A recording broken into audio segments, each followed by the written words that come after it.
So Graeme van Buuren, the Gloucestershire 30-year-old all-rounder, South African born, he's come up against the B word that we don't like to talk about. Now, what it basically means that he has had to play. What are you laughing at? The B word. Dude, Oh, the B word. Thinking, what's going on? What's going on? So, the B word. But yeah, the ridiculous B word. But we're not going to get into that. So anyway, he's married to who we'll assume is a UK wife. Passport. He's been playing on her passport, basically, not stealing his passport, her passport, but he's been playing on the passport. Now, the kolpak's ended as of the end of last year, as we know, but also those qualifying as locals through EU passports of family, etc., visas. So he's become an overseas player. But now, because Craig Brathwaite has been joined by Australian Dan Worrell, there's now 3 overseas players at Gloucestershire, which is fine. You can register 3, but you can only play 2. So he scored 110 this season, but he was left out because of those 2 around. And now he has to be classed as an overseas player until this is resolved. Now, it's a bit of a shambles of the system, really, isn't it? That, this is a guy that's married to a local lady. He's got 2 young children that were both born in the city. He's put his 5 years in. He's applied for his indefinite leave to remain as a pathway to British citizenship. But I suppose it's the B and the C, isn't it? The B screws everything up, and then the C delays everything. Yeah. Basically, yeah, it is. So COVID has resulted in delays for processing paperwork, etc., which is just the stock response, isn't it, now to everything? So it's just such a shame that something like this has happened, and it hasn't been able to be resolved sooner. An excellent player, he's been an excellent player for Gloucestershire over the last few years, and they're having a pretty good season. And to miss out, on a talent like this.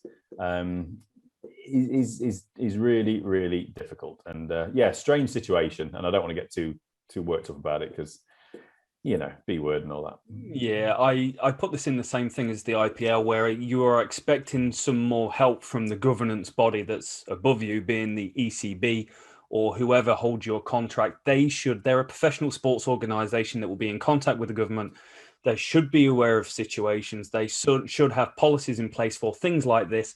And if timeframes are running against them, then they need to be able to step in and provide some assistance or escalation around it to be able to highlight it. And it's not just cricket. It's not just Graeme van Buuren who's going to be having this issue. There are going to be people in different industries throughout the country that are getting stuck in paperwork, and it might potentially pull families apart. And you see it, in New Zealand, we see it in the news every so often. Something's going on and some family's going to be pulled apart. And then the MPs get across it and they're like, this isn't right. This is an issue. And they're quickly able to resolve things. And I'd hope there's some sort of someone somewhere that can do something in assistance to someone that's trying to earn a living for his kids and his wife that are English.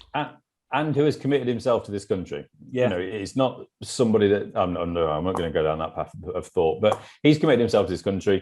You need to find politicians that will want to accept that there are issues that have been brought forward from the B word, and that's like admitting a problem, isn't it? So I don't know if they necessarily want to do that. So let's just run along with the delays of COVID, and I'm sure at some point it'll be sorted. But it's a really it's a big shame of how this has happened for him, I think, and there's no good that's going to come from this. It's just a bit of a shambles, and let's hope it gets sorted quickly. I want to add one more, mate. I want to add one more, and I feel sorry for Gloucestershire.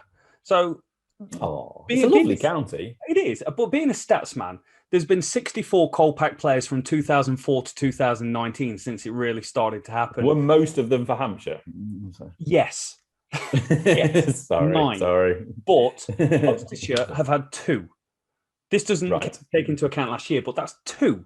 They are, other than Durham, the least amount of kolpak players going through their system in that period of time. So I feel a little bit sorry for them that they've gone, okay, here's a guy we're going to invest in. We're going to bring him in. He's part of the family. He's on the right path, and it doesn't quite work out for them. So I feel a little bit sad for them. But at the other end, I can see South Africa licking their lips, going, if this is the sort of thing that's going to happen and people are going to recommit to playing for South Africa, our test team is going to start getting pretty good again. Absolutely. I mean, there's always a positive somewhere, isn't there? The old negative, positive, or silver lining, however you want to put it. Somewhere, someone somewhere will benefit from this situation. And in this cricketing term, in this sense, and mainly South Africans who have come across and used the kolpak, they'll be getting some players back.